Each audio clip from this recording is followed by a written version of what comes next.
TP, concevoir des fonds d'appareil à pression.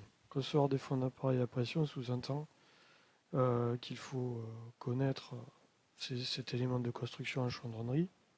Donc il y a différents types de fonds. Donc on appelle aussi fonds bombés, utilisés sur tous les types de cuves ou citernes et appareils à pression. Ils servent à l'obturation des ouvrages et ils sont employés donc dans l'alimentaire pour les appareils à pression. Donc ce fond, on voit bien que c'est l'élément de base d'un appareil à pression ou de cuve, contribuant donc à fermer l'enveloppe ou virole. Voici les différents fonds que l'on retrouve dans les différents ouvrages. D'abord, on a le fond à petit rayon de quart, PRC. Puis ensuite, on voit un fond à grand rayon de quart, GRC. Et enfin, le fond elliptique. Si on veut les comparer, voici la coupe. Fond elliptique en rouge, fond à grand rayon de quart et fond à petit rayon de quart, PRC. À l'aide du mémothèque, on a donc du coup pour chaque fond des formules pour le réaliser. On voit bien ici donc une section du fond pour chacun des fonds. Pour nous, nous allons travailler sur le fond elliptique. Donc ce fond elliptique, on voit qu'il y a 2, 3, 4 dimensions. On a ici H2, ici H1, le diamètre extérieur de votre fond elliptique et puis son épaisseur grand E. Si on regarde sur SolidWorks, on a ici un fond elliptique représenté. On peut le représenter, le voir, on voit que c'est fait à partir d'une révolution mince. Si j'édite l'esquisse, je vois que par rapport à mes dessins de tout à l'heure, de la section, je peux faire une enveloppe mince et reprendre en fait les sections du mémothèque avec ici l'épaisseur, enfin la distance H1, ici la distance H2 et ici le diamètre, enfin le rayon extérieur de mon fond. Si je sors de ceci avec la révolution mince, je m'aperçois ici que j'ai mis une épaisseur de 10 mm. D'accord? Donc, pour faire cette pièce, ce fond, il me suffit donc de faire nouveau et donc de créer une pièce. Cette pièce, je vais pouvoir la dessiner sur un plan de face, mettons, bouton droit. Et donc, comme vous pouvez voir, je vais d'abord faire les lignes de construction. Échappe. Deuxième ligne de construction.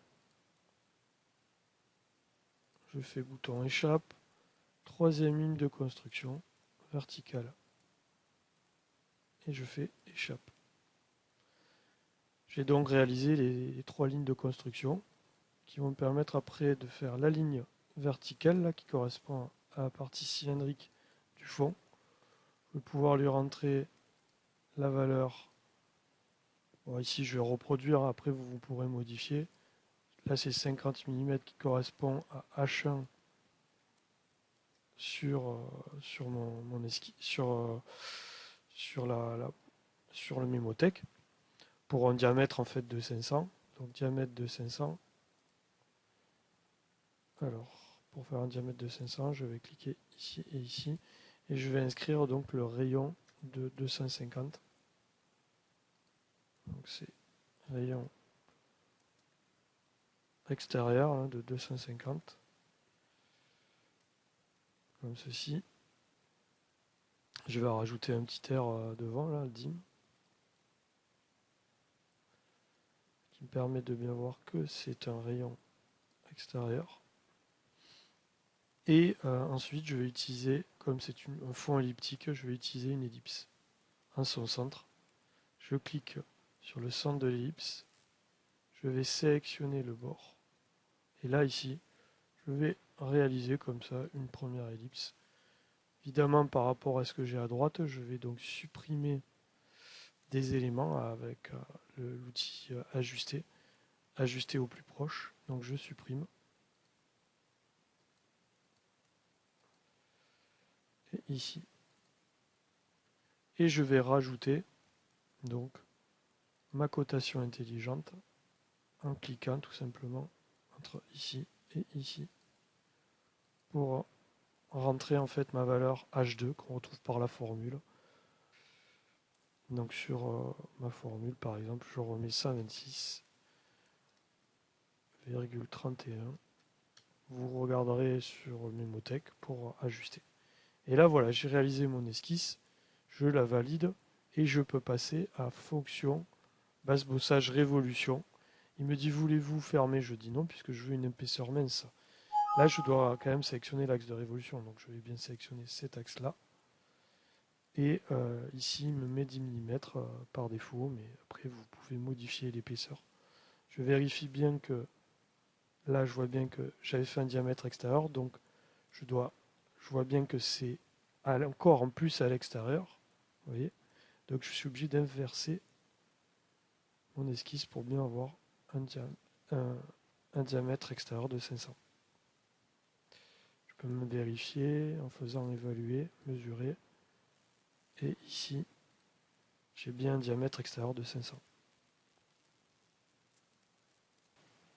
À ce fond, je vais lui rajouter évidemment donc un axe pour pouvoir mieux l'installer après sur un assemblage de cuves. Donc comment je fais? En fait, je vois que j'ai un plan droit et un plan de face. Je vais pouvoir créer un axe. Donc je vais sur fonction, géométrie de référence. Je clique sur axe et je sélectionne mon plan de face qui est déjà sélectionné et mon plan de droite. J'ai créé mon axe. Cet axe me servira donc pour après venir installer mon fond sur mon appareil à pression.